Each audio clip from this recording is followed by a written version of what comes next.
Hello and welcome back to my channel. I am Christy Van with Fantastic Finances, and on this channel I teach velocity banking. So I was working with a client today and he was asking me what I would do if I were in his situation. Now the problem is he cannot currently get a line of credit. His credit score is under 600, so that makes it kind of tough to get a line of credit. But I was showing him some things that he may be able to do until he builds his credit score up enough to get a line of credit. Now in my mind, he doesn't have a lot of debt and he has a lot of cash flow. So with the cash flow, we're going to kind of work down these debts until he is able to build up that credit score to get a line of credit and then start building up to where he can eventually buy a home. So if you notice, he has several credit cards and they all have very small balances, and he has a firm account which could easily be knocked off with his first paycheck. He has an IRS bill that he will have to deal with later because it is just too large for him to do anything but make payments at this time. But it won't take him long until he is able to get into a 0% credit card, maybe pay that off, or get a line of credit, pull it into the line and start letting his income work down this balance. He also has a small car balance due. Now each paycheck he gets $2,557, so I showed it here. He's paid bi-weekly. So he gets a total of $5,114 every month for income. That's excellent considering no more debt than he's got. His total living expenses are $2,015 a month, and the debt payments that he makes totals $1,135 for a total overall expense of $3,150, leaving him with $1,964 per month in cash flow. That's pretty good. So he asked for my opinion as to what would I do if I were in his situation until he gets his credit score built up. I told him that if I were in his situation, I would be making more than just these monthly payments that's due on these credit cards. Credit cards seem to be the #1 way to build your credit. So if you have credit card balances that are sitting close to the limits, then you're probably going to see a low credit score. Now this card is close to its limit, as is this one. So these other ones are very small. So they all could be affecting what his credit score is currently. So I would make multiple payments throughout the month, meaning that if he were to take the credit card and put the credit card expenses that total $1,165 onto one of his cards, and let's say credit card number 1, so that means $1,165 of his living expenses can actually be charged on a credit card. So in the event he wants to put the $1,165 onto this credit card number 1, it will not only pay the balance down on this credit card to hit it like that, but it will also give him room in this credit card to charge his expenses back up through the month. Now remember, during this time, 2024, credit card companies are cutting limits on cards. So that being said, I would make multiple payments throughout the month. So I would take $20 a day and put on this card maybe until I met that $1,165. He could go to the grocery store and buy $50 worth of items today and then put $50 back into this credit card tomorrow. However it is that he would like to do it. But if he chose to take the whole $1,165 and put into this card, he could do that as well. So this amount would cover his expenses for the month. So what does putting the expenses into this card do to the credit card payment due on this credit card? Well, that $73 would be satisfied. So that would become cash flow, meaning that this $1,135 that he has in debt payments would be reduced.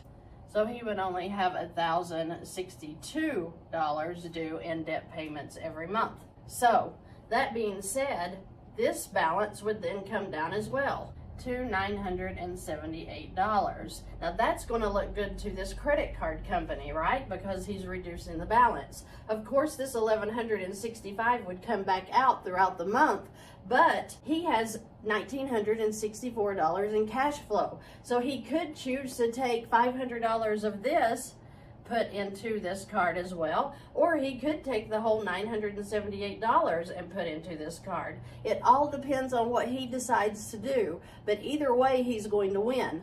So that would mean his balance would be $478 if he chose to make another income deposit, bringing this balance down. So when his expenses would come back out, he would have an extra $500 sitting on this balance. So this is going to look really good to the credit card company. Another thing I would probably do in his situation, I would take the amounts needed here and I would pay off these 3 Affirm accounts. So these 3 total $1,261. So if he paid off Affirm, totaling $1,261 plus the $500 that he put in here, he's at $1,761 that he's used of his cash flow, right? So he still has enough money to put additional monies onto one of the credit cards. Now this is just one check. Remember, he gets 2 checks in the month. So after he does this, then his next check would all go towards the debt that he already has set up to pay, which would probably be these multiple credit card payments that would be due. But remember, because he paid off Affirm number 1, Affirm number 2, and Affirm number 3, he has gained this cash flow per month. So $149 can be added to the cash flow that he already had, meaning $2,113 is now his new cash flow. So just doing these little things to kind of move his money around is actually going to gain him more cash flow to where he is now actually having more money to pay off more debt with in the next month. Now remember, this $73 is going to be available too, so he's gained even more. He would be at $2,186 in cash flow. So he would finish out the month as he's already planned to do. He has now eliminated some debt. He has used his expenses to actually bring down this card balance, whereas now this account balance is going to be so much lower to where maybe in the next month he can pay off credit card 3, 4, and 5 and apply most of his cash flow to this card to work it off as well. So within just a couple or 3 months, he's going to be sitting pretty because he's going to have all of this stuff paid down or off within a couple of months just by watching to see where his money goes. I believe that's where the worksheet helps the most. If you can lay out all of your debts, see exactly what it is that you owe and how much you pay every month, especially in your living expenses, really get to the nitty-gritty about what it is that you are spending every month and see if you can cut some corners that maybe you weren't even aware the money was going to in a month. We have to know where our money is going so that we will know what's happening to it. It's just slipping through our fingers and we need that to stop. But as soon as this guy gets into a line of credit after his credit score zooms up here in just a couple of months, he's going to be able to take care of this IRS debt. And to me, he needs to get rid of that as soon as possible because they are eating him up in penalties and fees. I hope that this kind of made sense to you as to how to divide out your money throughout the week. That just because you're paid bi-weekly or weekly doesn't mean that you can't do velocity banking. You just have to divide your expenses up a little bit better. I know that that gets a little bit tedious because I too was paid weekly, so I had to learn how to divide out my expenses until I got that line of credit.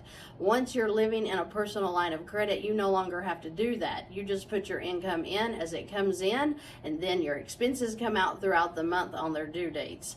Total peace. A better way to live. I hope you find it. I know you will. Keep working towards it, keep building your credit scores and doing your best, and you will see it all come clear to you in just a couple of months. Thank you so much for watching today. If you have any questions or comments, please leave them below, and I look forward to seeing you in the next video.